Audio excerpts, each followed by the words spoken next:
In this video, I'm going to show you how to create a content conveyor belt. That is a machine where you take a raw piece of video, you put it in the beginning of the machine, it works its way through the process until you automatically get finished content scheduled on the calendar for you. Now, the reason why I'm making this video is because in the world of manufacturing, there's this principle where how you create one thing is not the same way where you create a million of that thing. Because when you make one thing, you're creating the thing itself. You get to tinker on that. But when you create a million things, you actually build the machine that builds the things.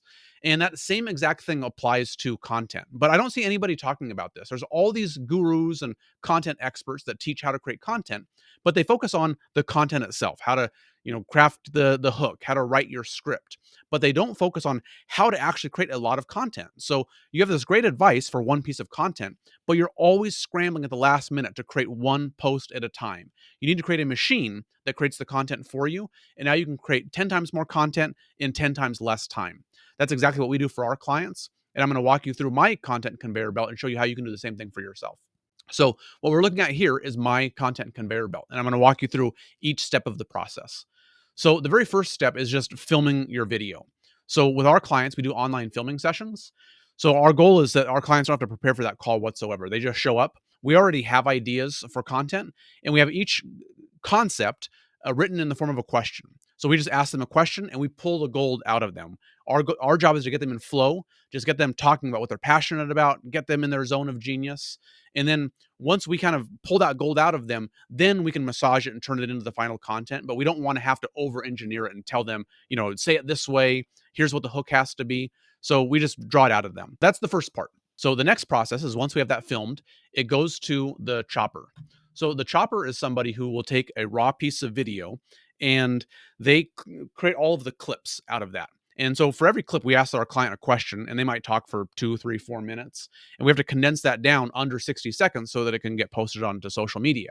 So we have to be able to listen to that and hear, okay, what's the hook? What's the most attention grabbing part of that video? That goes at the beginning.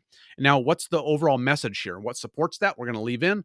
And what doesn't support that? What are we going to take out? What's fluff we can remove? How do we kind of maybe reorder things? And we just craft a solid message itself that's going to be compelling and capture somebody's attention and keep their attention, so they're going to want to keep watching the whole video. So that's what the chopper does. The chopper only focuses on the message and the content itself.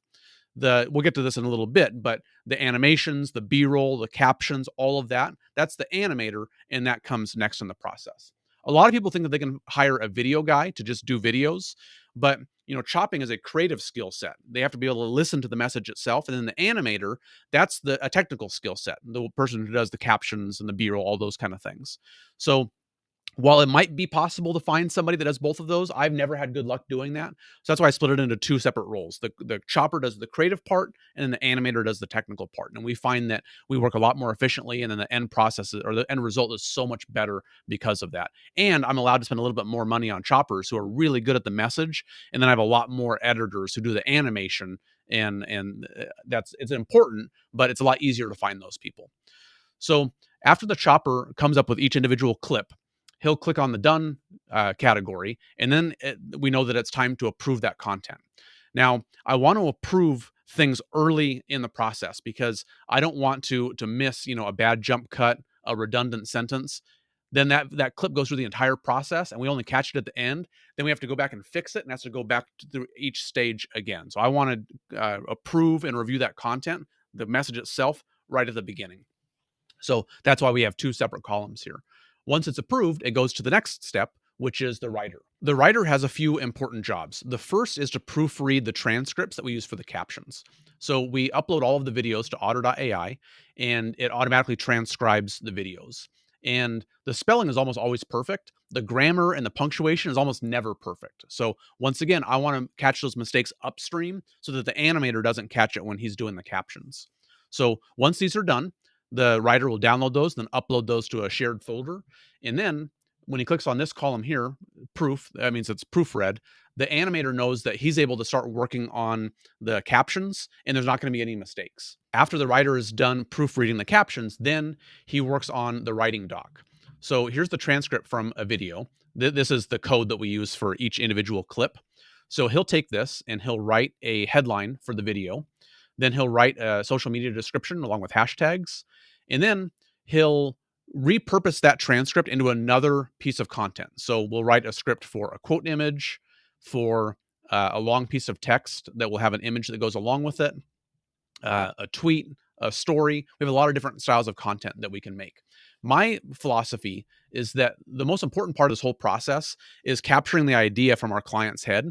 Once we have that, stored in video format, I want to squeeze all of the juice out of that possible, just to maximize their time, to create as much content for them as possible, to maximize their message.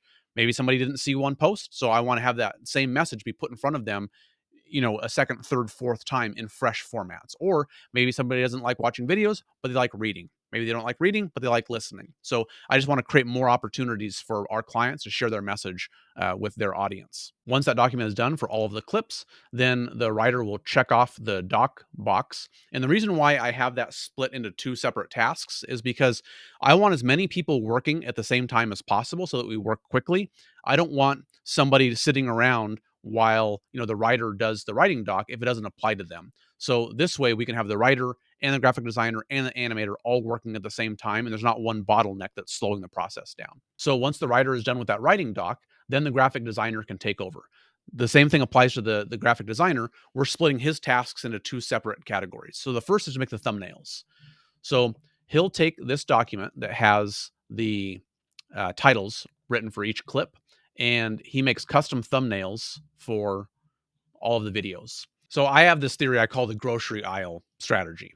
When somebody clicks through to your profile and they're scrolling down, I want it to be like they're pushing their cart down the aisle in the grocery store and they go, "Oh, I want to learn this. I want to learn that. I want some of this. That doesn't apply to me. Ooh, give me some of that." I want all the videos to have a prominent thumbnail. I want it to be enticing to click on and to watch, and I want it to provide value to the person. So it just makes it super easy to binge a lot of the content. So that's why we make custom thumbnails for all of the videos. Once the graphic designer is done making those thumbnails, he checks this box, and then the animator knows that he's ready to take over. So by this point, the animator has already animated the clips. He's already added all of the captions, the subtitles, and then now he can add the thumbnails. So as the graphic designer is working, the videos themselves are going to be done. So when the graphic designer is finished, we're not then having to wait for the animator to take over. They're going to probably finish around the same time. So the second thing is the graphic designer will take this document and he will create all of those posts. So if it's a carousel, he'll design the carousel. If it's a story, he'll design the stories. If you'd like to learn more about those repurposed styles of content, I have another video that walks through exactly how we do those and what those look like. I'll try to link that below in this video. So when the graphic designer is done with that, he checks off this column to show that all of the posts are done. And then once again, the post should be done about the same time as the videos are done. So now it goes to the scheduler, and the scheduler has all of the images and all of the videos that are ready to go on the calendar. So for every client, we have a calendar that looks like this. There are a ton of awesome tools out there for managing content calendars. There's Buffer and Hootsuite and a million others. But I like using a spreadsheet for a few reasons. One, I like manually posting because the views are almost always higher. So we don't need a really powerful tool. This is a lot simpler, even though it does less. Everything is in one view. I don't need to click through and hunt for anything. It's all visible in one spot. And if I want to share this with anybody on my team, on my client's team, we don't have to pay to add new users. We just share a spreadsheet with them. So my assistant, the scheduler, she will take all of the content that has been made, and then she'll take all of the descriptions that are on the writing doc, and then she just has to copy and paste everything and organize it here on the calendar.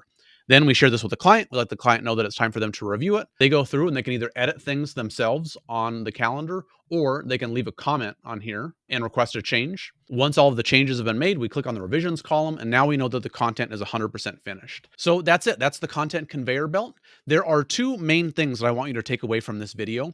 The first is that there are a lot of little tasks that are deceptively important, like the thumbnails. How do you write the headline and then create the thumbnail and then put it on the video?